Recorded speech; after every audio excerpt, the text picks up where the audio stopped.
শুধু 26 তারিখের অপেক্ষায় আছি।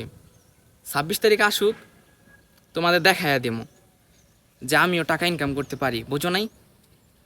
এই যে মনে করো 26 তারিখ আসবে, কোটি টাকার মালিক হয়ে যান, কোটি টাকার।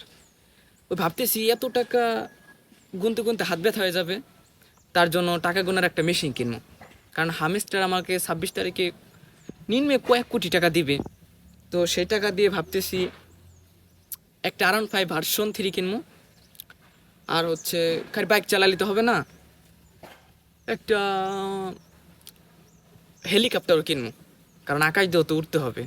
আর চাচি, তুমি তো তোমার মেয়ে নিয়ে অহংকার করছিলাম, হ্যাঁ? চাচি, তোমার 14 গোষ্ঠী কিনে ফেলাম, এত টাকাও কামাম আমি। হুম 26 তারিখে আমি যে কয় কোটি টাকার মালিক হম, এটা তোমার ধারণা নাই। তোমরা খালি দেখবা আর